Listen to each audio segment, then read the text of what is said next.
Welcome to Queer Art Podcast. This interview series documents the prodigious yet visually dissonant work of LGBTQIA plus artists. My name is Christopher Stout. I'm a New York City artist and the creator and moderator of this series. By sharing the perspectives and life stories of trailblazing elders and rising voices, I hope to broaden our understanding of both the aesthetics and the people defining contemporary queer art. Thank you for listening.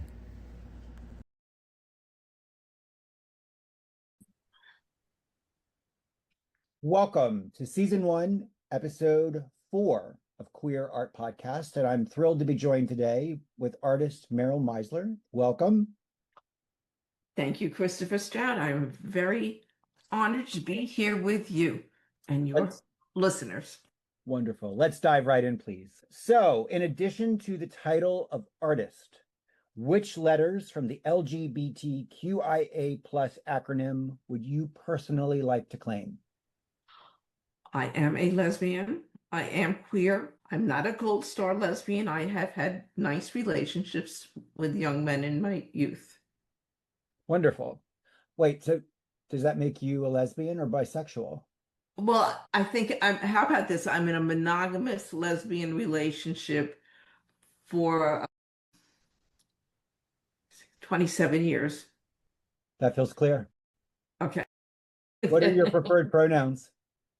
I'm a Meryl, she, her. Meryl, she, her. Wonderful. For how many years have you been making visual art?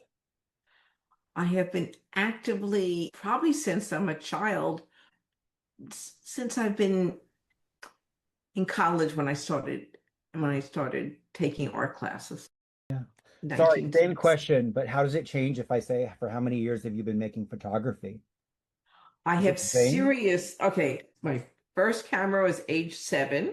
Okay.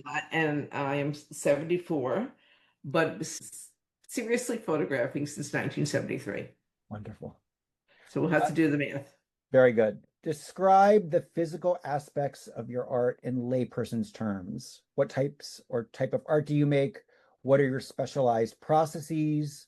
What technologies or materials are used? My major art form that I am engaged most with is photography. Yes. Lens-based with camera photography. And but I do draw, paint, do mixed media, but I'm focusing more on my photography. Sure. And I am currently, in the last few years, back to using film photography. And so I shoot with a traditional medium format, single lens reflex camera with a flash using film. Medium format means like larger negatives. I develop the film and I make traditional darkroom prints in my darkroom. This leads up to the next question nicely. So where is your studio based, or where do you go to make your work? And I guess in this context, develop your work. Okay. I live in New York City, and I am very fortunate to also have a home in Woodstock, New York. I make my art, meaning actively photograph wherever I happen to be. Right. Okay. So my current, I've always been in love with New York City, so that is my major muse. But if I'm taking a trip somewhere, camera comes with me. And up in Woodstock, I spend more of my time developing my film, scanning, doing the work behind it, and living. Are you sitting in front of flat files? Am I standing? Yeah, I have flat files. Yeah, I see them behind you. Yes, and downstairs, and I have my negatives there, and I've got my prints in New York. Sure. So I make art where I'm at. Wonderful. I won't ask you to pull anything out of your art file, your flat files, but what I will do is share. You've been so gracious to provide us with 4 images. We're going to look at the first 3 in order for us to understand visually what your work is and what it's about. So if you could briefly take us through the titles and the years and provide just a little bit of information about each one, and then we're going to do a deep dive on the final image. So here's the first image here. It's recent. Actually, okay, originally I thought it would go chronologically. Meryl, we can do anything you want. Yeah, So let's start with the Girl Scout because I think it's a beginning. yes, ma'am. Here we are, January 1975. The title is it's a self-portrait. I'm doing the Girl Scout Oath, North Massapequa, New York, January 1975. And at the time I'm in graduate school at the University of Wisconsin in Madison. My major was not photography, it was drawing, but Right. my second was photography. And I had my Girl Scout uniform and my handbook and my sash. And the braids are actually the braids that were cut off when I was going into Girl Scout camp somewhere after fourth grade. I always had long hair, and my mother thought I'd come back with bugs. So we cut those off and they're in a bag. And I put them all on and I posed with my Girl Scout uniform and handbook. The weights And by that your is, feet. Did you get a badge for anything that involved those weights? yeah, there are badges there. Yeah, there are lots of badges. And I would say this is since this is the career podcast, I am really knowing that I want to not pursue. I was more than wondering, but I wasn't active yet. I did not come out yet, Okay. but I'm certainly thinking about it. This is the rumpus room or the den, but we call it of the home I grew up with. And those are my older brother's barbells. And I am actually preparing to redo this self-portrait. I found the uniform, it's all ironed. I have the little beret, I have the handbook. I cannot find the sash.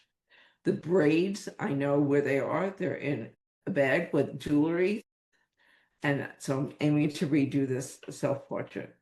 And I think this was a real statement to the world that I wanted to be a Girl Scout again. Okay. So chronologically, the next one would be this one because it's 1978. Okay, so we're jumping ahead. I definitely had come out. I'd moved to New York City in 1975, and my many joys was going out at night, and I went to the discos. Fortunately, now I carry my camera with me through a lot of the time. Right. Mostly I was there to go out. And in this moment, the legs of my friend Judy Jupiter, we're still friends.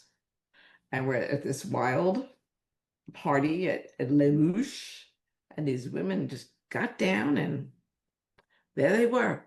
And I got this gorgeous picture. And it was a very, I'd say, a queer friendly atmosphere. Was it? I mean, Judy's my best friend. She's boy crazy, a lesbian, a mixed atmosphere, queer friendly that everyone's welcome. And this is a photograph I did not even show it or even realize the beauty of it until I included it in a 2021 book of mine called New York Paradise Lost. And I said, this is a really interesting image. It is. And I scanned it and put it in the book, and it's been on several shows ever since. Yeah. And so I went right to the Girl Scout to actively out there camping. Yeah. If the dates, there's only 3 years, 1975 to 1978, so your life changed markedly. Yes. So we're going to time warp right along because the next image in terms of chronology is this one, June 2025. Yes, here we are at I call it Rocks Republic on the Bar in Lebanon, New York, June 2025. So I am actually back photographing queer-friendly nightlife. And these women, these three, they're showgirls. Right. They call them, it's Lola Von Rocks and Isla Oldenburg and Lexa Roosevelt, and they're on the bar at one of the weekly party that Suzanne Barsh throws at the Standard. And you can see I'm back, the film itself, Kodak 400 Tri-X. I like the little mistake that happened, that the film must have shifted a little bit. You could see the signage. And this is one of the photographs that when I took it, I felt it. You feel the power. And when it comes out and you see the negative, you go, oh, yes, I felt the power. Uh, did not understand. I saw the Kodak 400 TX and I thought it was a flex that you wanted everyone to know that you were doing it old school with film and everything. I didn't understand that it was a slip of the film. That's interesting to me. Yes, and it normally does not show up in that area. It must have somehow slipped a little bit or slightly printed differently. I'm not sure. I'm not sure why. Because it is there in the film strips, but the image shouldn't have been exposed there. So maybe it slipped a little down. I'm not sure. I did not explore it enough, but say that's kind of cool. I'm Yeah, not going to crop it out. I like it. Plus, the little tushy area is just perfect. I like it too. All right, let's move into the next section and talk about you a little more deeply. So, when did you realize your first deep connection with art? And when did you realize that art was going to become your profession? Well, in fourth grade, we used to get those class pictures, and they opened up in a folder, and it was like 8.5 by 11 pictures, and there were names on the other side, the class, was class clown, the class this, an underclass artist. I wrote my name. In my mind, I was the class artist. That's a But milestone. no, even though no one else recognized that, you just brought a memory back. I'm around 6 years old, and my parents, I think they're even asleep in their bedroom. And I took a ballpoint pen and I drew on their beautiful chest of drawers all along the top. I thought they'd be thrilled. They were not thrilled that we were finished. But I remember the joy of making these drawings on that I was an artist. Photography wise, I remember like saying being like 7 years old and taking pictures and going to the Bronx Zoo and seeing the light that in my mind, I was an artist. No one else seemed to recognize that, but I wrote it down, right? And then when I was a freshman in high school and junior high school, I'm going down memory lane in around fourth, fifth grade. So I remember the rolling art teacher bringing supplies to class, and I did a watercolor. It's July 4th weekend. America the Beautiful, the Purple Mountains Majesty. And it went up at an art show in the gymnasium wall, and my parents came. So that was my first exhibit. Wow. And then in junior high and high school, I took art classes. I was not recognized as the artist, but I liked what I did. And it was saved, and my parents framed some of the work. But then in college, I took a freshman year. First day, they had like I'm of the age that most people, women went to college, was a nurse, a teacher, secretary. I went to a state college in New York, which was known as this teacher's college, Buffalo State. But the first day of school, they had you take a exam of interests, and it came back. What I was most interested in would be the arts or education. My freshman year, I took while taking all the other introductory classes, psychology, elementary ed, other things, I took an art class for non-art majors. I was in heaven. The psychology professor actually talked to me about possibly becoming a psychology major. But when the art professor called me aside and said, "Did you ever think about making art your major?" I literally felt my heart pounding in my chest. I was like, boom, boom, boom. I called my parents that night and those years, phone calls were very expensive, long distance, so you waited until 11 o'clock, or it was a Sunday. And I said, I'd like to become an art major. And they said, as long as you got a teaching degree, so you can always make a living. Right. And I switched into art education. And I knew that was it. I was in heaven, but I felt it. And I have strongly identified ever since as that's who I am. But you can see all the way back to those first inscriptions on the bureau, writing it in my class picture. I am an artist. A different kind of question about formation. When did you begin to understand your sexual orientation, and what was your coming out process like?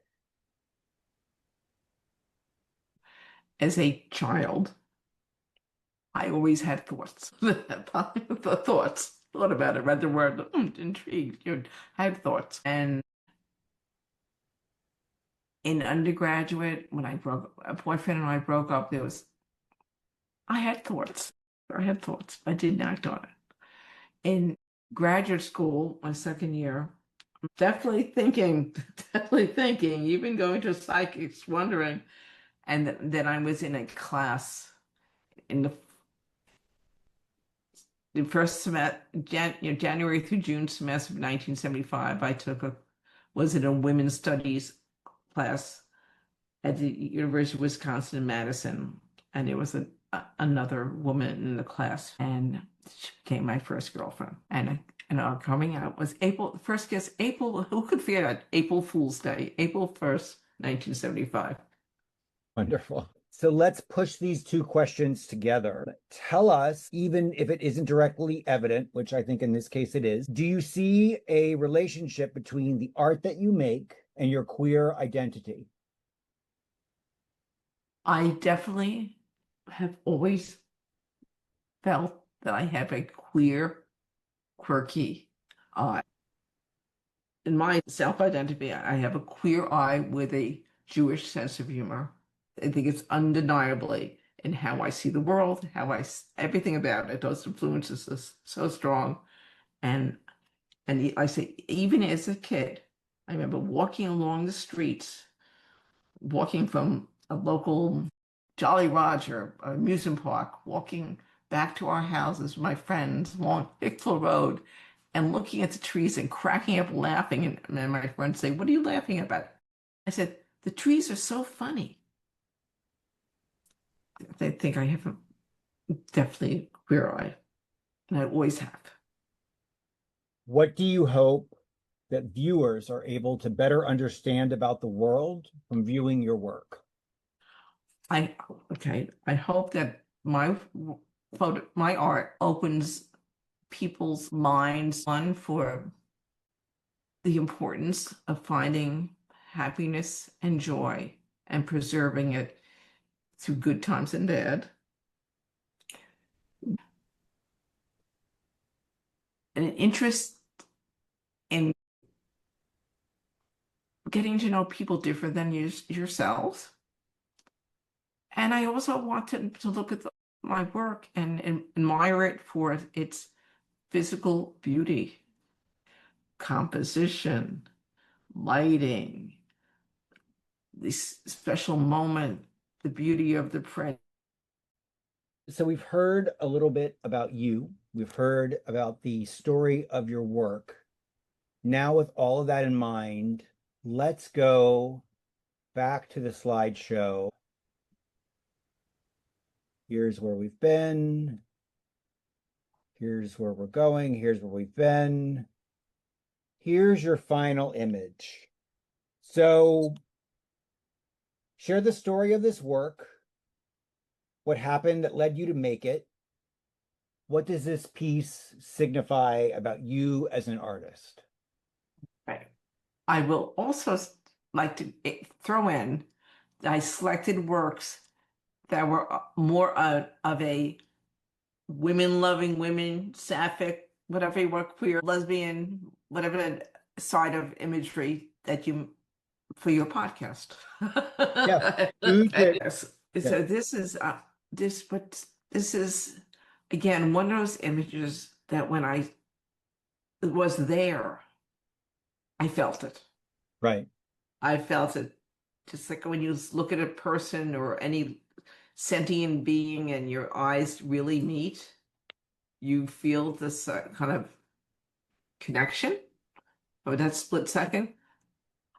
Here in recent years, I have returned to an earlier subject where I'm photographing queer-friendly nightlife because I did it as my youth, but when I was going primarily to be part of the scene and dancing and going out, and photography was second, but I was doing it. Here I'm going with the purpose of photographing because, hey, I have this story. I could show this part of LGBTQ and art, visual arts culture from 50 years difference because I'm alive and well and I can do it.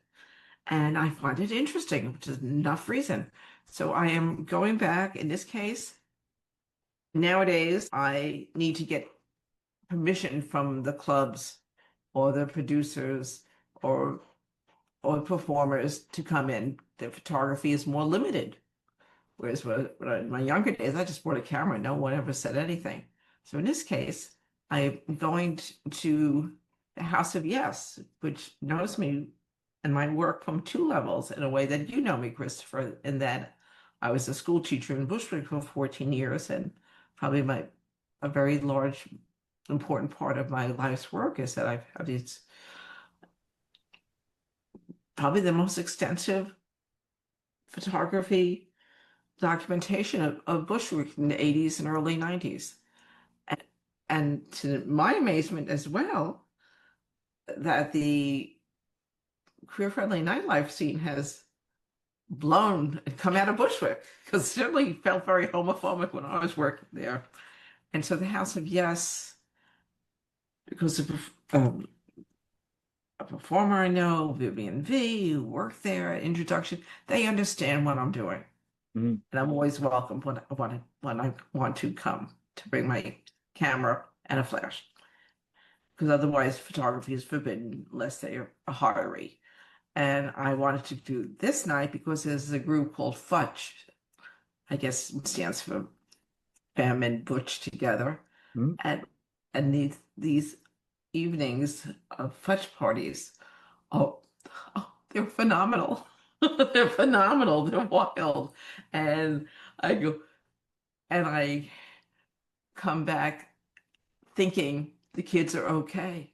The kids are okay. And when I was coming out, the lesbian bars seemed a little more scary. You know, pool halls, or and I didn't drink and I didn't play pool, and it seemed tougher. Or there was this disco called Sahara, and I went a few times. It it was much smaller. It doesn't mean it didn't go on. I didn't go to the Click Club. I didn't go to some other things that were going on. I was very much in a relationship, whatever, a different point of my life. Well, these parties, I mean, you see thousands of women, trans women, friends of women, loving women gathering together, and it's refreshing because it seems like a really healthy crowd. No one seems to be really strung out, or they're out and proud. It's just very sweet. So I like to photograph this and another group called Out and About. I've been photographing their events, and they give me permission to come in and do it my way. And I might also go to male parties, mix. But this night is a fudge party in Bushwick, and it was incredible. Are you working on a book? Is this part I of a book plan project?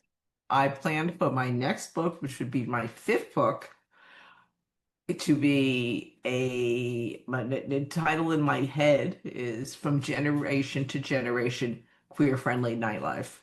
And as Christopher, you know that my previous books, a lot of them are about juxtapositions of different worlds and different Yeah. time periods.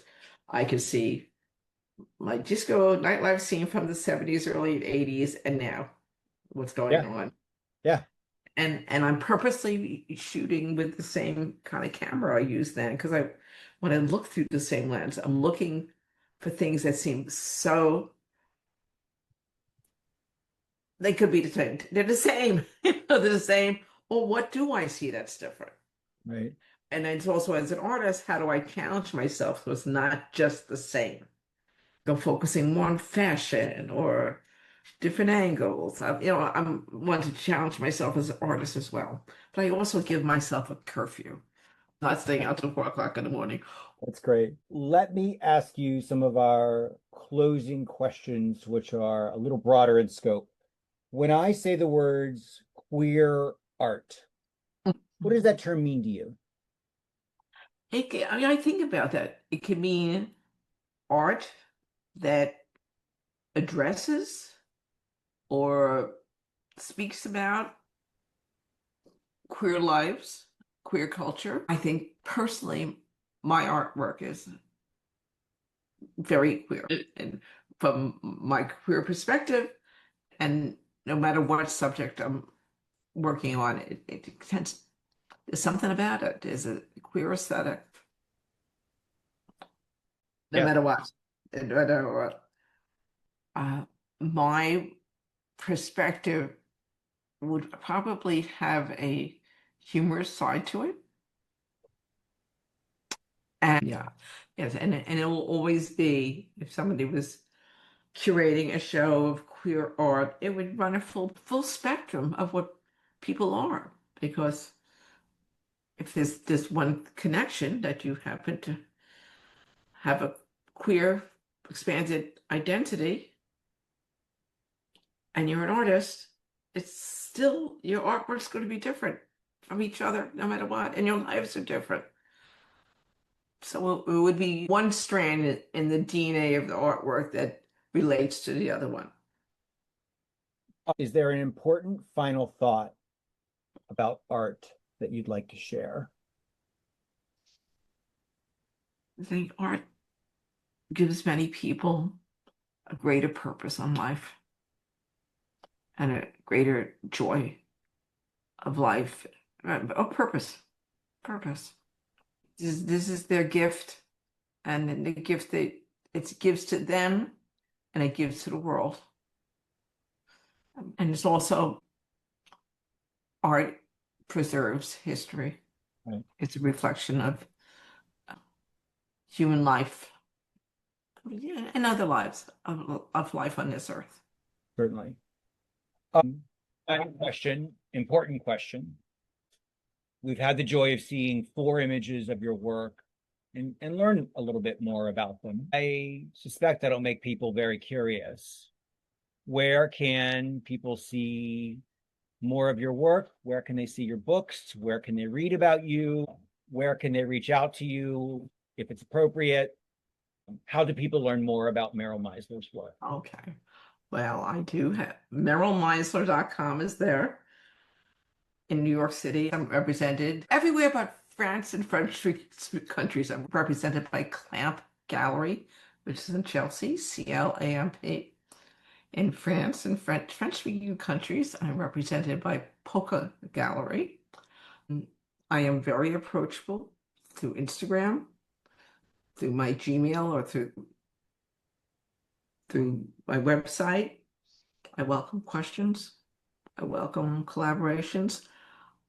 Lucky me, most of my books are all sold out, but you can still get some through Clamp. Thank you for being here. Thank you for your wisdom and your work and your art. And that's our episode. I appreciate you so much. And I appreciate you and what you're doing.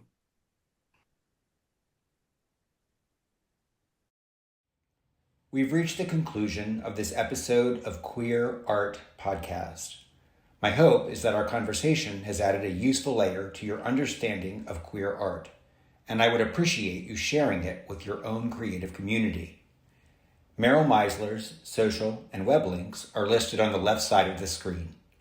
Ours are on the right. Thank you again for listening, and we'll see you next time.